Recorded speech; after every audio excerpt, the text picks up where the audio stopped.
श्रीकांत भाई, जय श्री राम, हर हर महादेव। आपका बहुत स्वागत है हमारे चैनल बाबा की खरी खोटी सो जिंदगी पे। जय श्रीकांत श्री भाई, एक राम। बात बताइए। बिहार मतलब हुआ क्या था ना कि महाराष्ट्र के चुनाव के साथ साथ में हरियाणा और झारखंड हुआ। तीन जगह चुनाव थे, तो फिर थोड़ा सा आदमी डिस्ट्रैक्ट होता है, माहौल बदल जाता है, समीकरण बदलते हैं। बिहार का चुनाव अकेला हुआ। बिहार बड़ा राज्य है। सर, एक बात बताइए।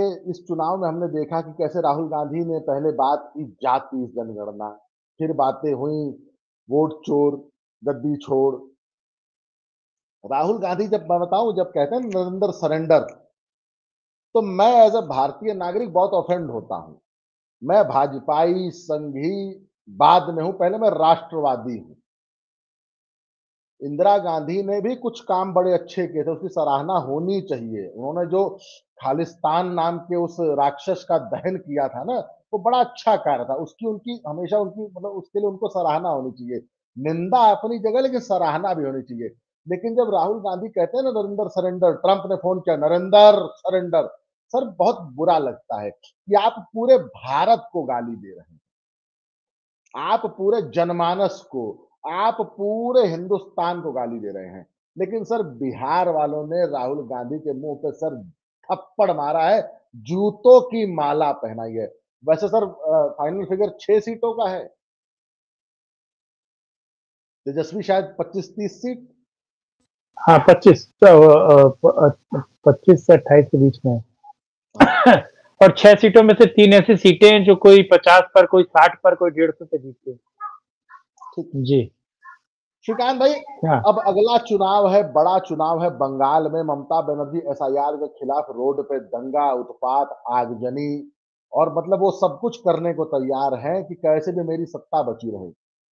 पर क्या आपको लगता है कि ममता बनर्जी का किला इस बार बच जाएगा या किला नहीं ढहेगा?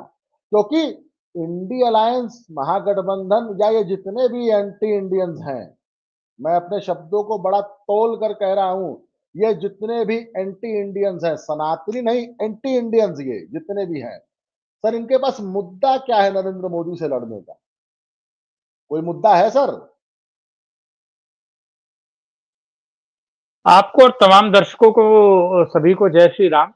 दरअसल आज मैं बंगाल को डिकोड कर रहा हूँ। तो बंगाल जीतने का बीजेपी का प्लान क्या है, जरा इसको समझा जाए। दरअसल कल जब नरेंद्र मोदी ने बीजेपी हेडक्वार्टर से बोला कि गंगा जो है वो पटना से निकलती है और बंगाल जाती है, तो वो जानबूझकर ऐसा कह रहे हैं क्योंकि उनको पता है कि जो एक तरीके से जंगल राज बिहार में खत्म हुआ है, वही जंगल राज जो है, जो बंगाल में चल रहा है, उसे वो खत्म करने वाले हैं और उसके खत्म करने को लेकर तैयारी चल रही है और एक तरीके से पूरे तैयार भी हैं।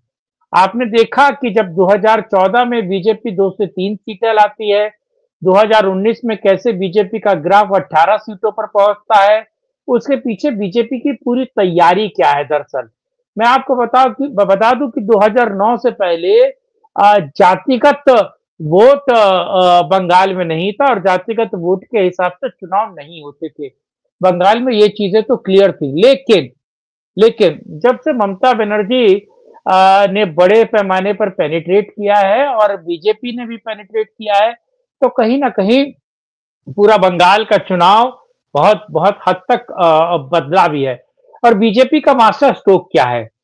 दरअसल आपको पता है कि 1971 के बाद मतुआ जो समाज है वो पश्चिमी बंगाल में आकर वो रहने लगा। और पश्चिम बंगाल में आने के बावजूद भी आपको पता है कि उनको नागरिकता नहीं मिली। अगर आप पश्चिम बंगाल में देखें तो तकरीबन 1.5 करोड़ से ज्यादा मतुआ जिसे आप नमो शुद्रा कह रहे हैं, तो जो नमो शुद्रा और मतुआ है वो तकरीबन 1.5 करोड़ से ज्यादा है पश्चिम बंगाल में। हाँ। तो नहीं नहीं डेढ़ नहीं, करोड़ से नहीं नहीं नहीं, हाँ नहीं, नहीं। आप ये कहना चाहते हैं कि वो 1.5 करोड़ लोग ऐसे हैं कि जो ममता बनर्जी को सरकार में, सत्ता में लाते हैं?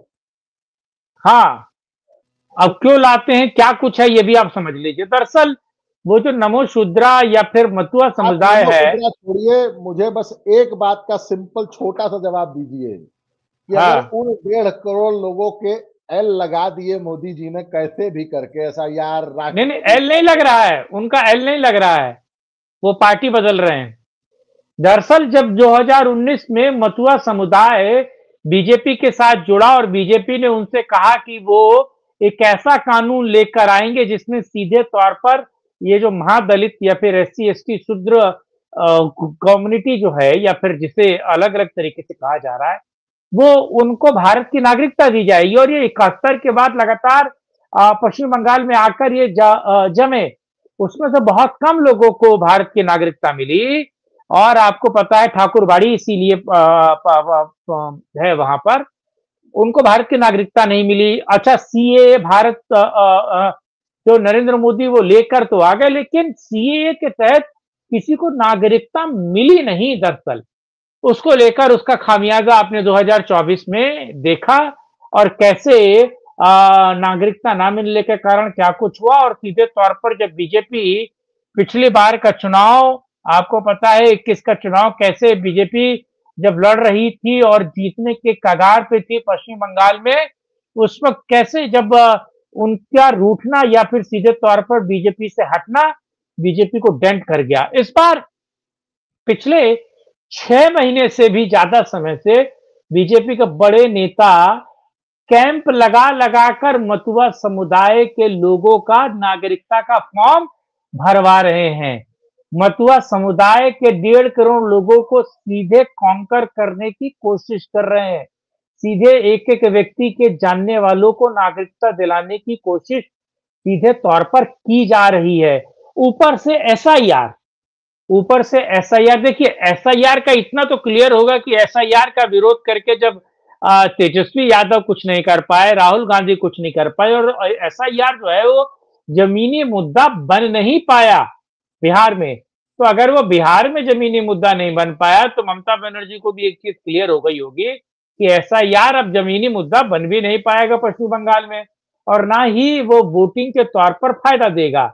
और आपको पता है किस तरीके से पहले लेफ्ट पार्टी हो या टीएमसी हो, वो किस तरीके से मरे हुए लोगों का, और जो लोग है नहीं, हाँ, जो लोग है नहीं उन लोगों को किस तरीके से उनका वोट पड़ जाता था, यानी कि भूत प्रेत आके वोट देते थे टीएमसी के लिए। और अब जब एसआईआर शुरू हुआ है, हाँ भाई, ये मथुआ माता हैं जिनको सारा मथुआ समुदाय अपनी जननी मानता है, अपनी आराध्य मानता है। हाँ, राइट, ठाकुरबाड़ी कहते हैं इसे, जो ये मंदिर होता है उसे ठाकुरबाड़ी कहते हैं। दरअसल अब ये समझिए जब एसआईआर बड़े पैमाने पर चल रहा है, और वो लोग जो कहा जाए गोल टोपी भी है उसमें, और खासतौर से बांग्लादेश से आए हुए गोल टोपी, उनको वापस भेजा जा रहा है, वोट माइनस हो रहा है, और जो फॉर्जरी वोट है उसका एसआईआर हो रहा है, और मथुआ समुदाय जो है वो बीजेपी के साथ जुड़ रहे हैं। और बीजेपी, मैं आपको बताऊं, और ये आपको पता होगा, महाराष्ट्र से वो टीम निकली, और वो महाराष्ट्र से हरियाणा आई, हरियाणा से वो टीम उठी दिल्ली गई, दिल्ली से वो टीम उठी बिहार गई, और बिहार में जिस दिन लास्ट वोट पड़ा वो पूरी की पूरी टीम उठकर पश्चिम बंगाल जा चुकी है। तो पश्चिम बंगाल वो टीम काम कर रही है। पश्चिम बंगाल अलग अलग जातिगत समूहों को जोड़ने का काम कर रही है वो। और आपको पता है किस तरीके से जो ब्लॉक लेवल है पश्चिम बंगाल, हाँ, मतलब आप ये कह रहे हैं कि बिहार खत्म हुआ नहीं, कि नरेंद्र मोदी अगले इलेक्शन में कूद गए, टीम निकल चुकी है। महाराज अप्रैल में चुनाव है, 6 महीना बचा है। 6 महीना तो बिहार में कितने दिन से थे? दिल्ली में जिस दिन खत्म हुआ, दिल्ली में जिस दिन वोट पड़ा, वो टीम बिहार आ गई थी। 11 तारीख को वोट पड़ा था, 12 तारीख को वो पश्चिम बंगाल से वो टीम। सर पॉलिटिक्स कर रहे हैं कि आईपीएल की लीग खेल रहे हैं? ये आईपीएल की लीग ही खेल रहे हैं दोनों दरअसल। मतलब नरेंद्र मोदी ने भारत में चुनाव को एकदम मतलब बिजनेस मॉडल का मतलब रूप दे दिया। बिजनेस मॉडल नहीं, ये चुनाव वॉर मशीन है, ये चुनाव जीतने की मशीन है। झारखंड में इसको घाटा लगा, झारखंड में नहीं जीत पाई। म्यूट है आप, म्यूट है। नहीं नहीं, मेरा ये बस इतना कहना था कि मतलब झारखंड मॉडल हो, बिहार मॉडल हो, दिल्ली हो, महाराष्ट्र, हरियाणा, सब कुछ के बाद एक बात समझ आई ना कि नरेंद्र मोदी ने राष्ट्रवाद जी। सनातन के लिए जो लड़ाई उठाई है, वो उसको एज अ बिजनेस कर रहे हैं। अब हाँ, पॉलिटिक्स, वो साउथ व्यापारी बैनर में आदमी है। नहीं था कि दिन भर बिजनेस किया, शाम को पॉलिटिक्स की, नहीं, दिन भर हाँ, पॉलिटिक्स की, शाम को 2 घंटा धंधा किया। हाँ। तो ये 24 घंटे धंधा किया और 24 घंटे बिजनेस किया।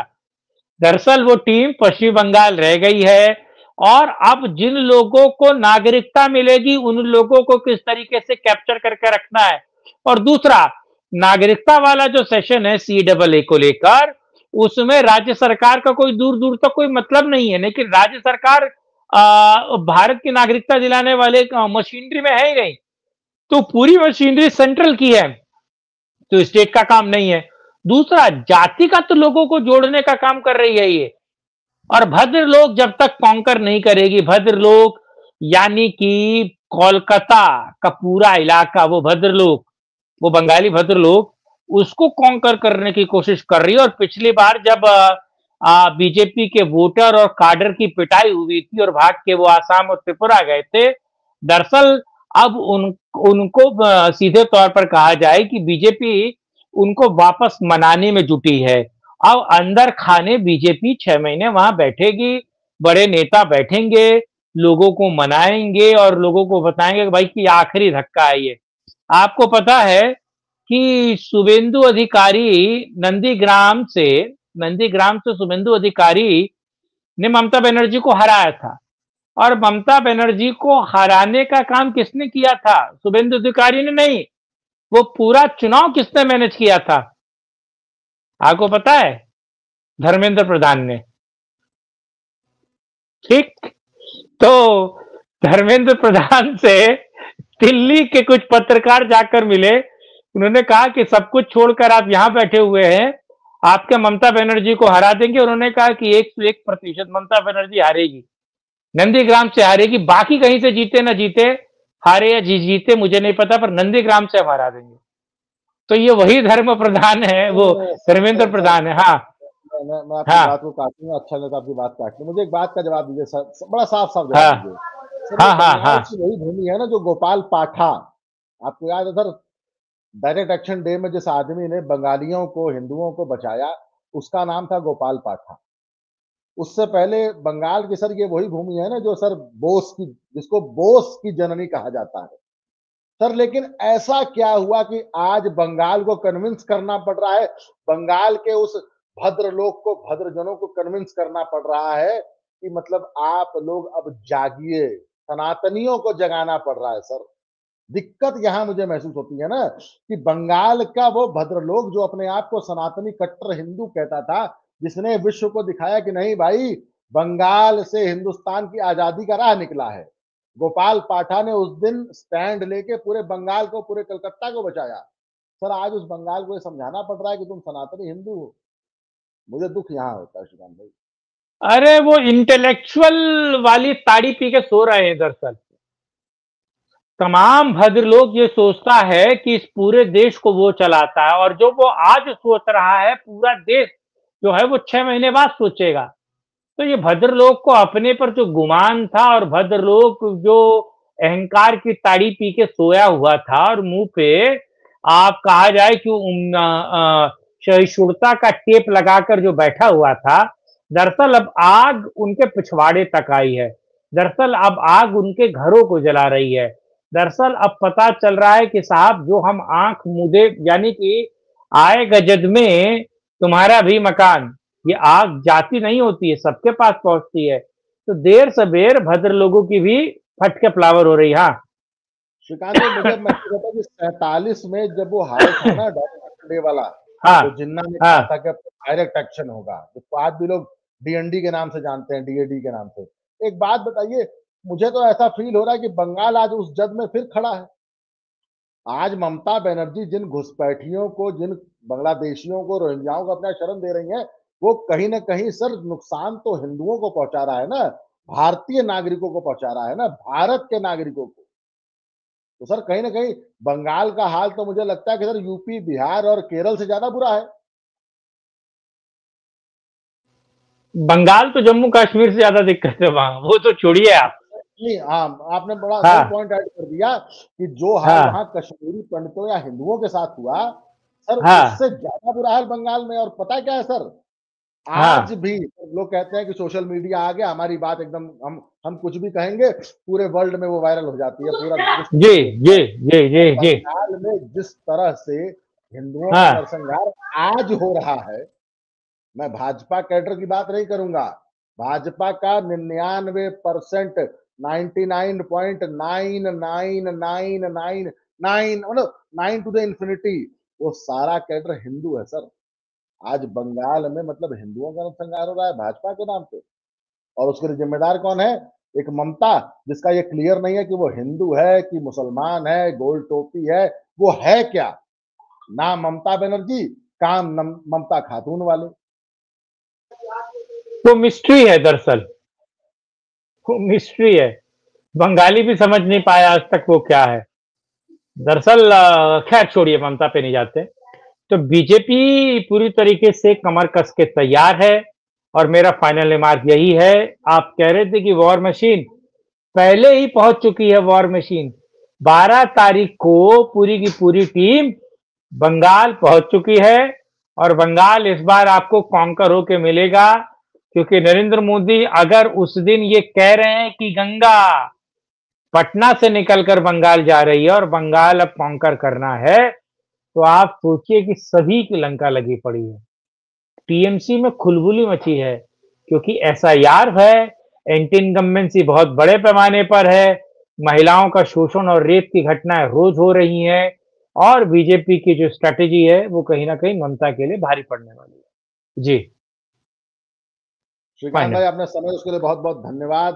अगर आप इस वीडियो को देख रहे हैं तो वीडियो को लाइक कीजिए, वीडियो को शेयर कीजिए, अपने लोगों तक जी। पहुंचाइए, और चैनल को सब्सक्राइब कीजिए। श्रीकांत भाई, ममता के लग गए। लग गए।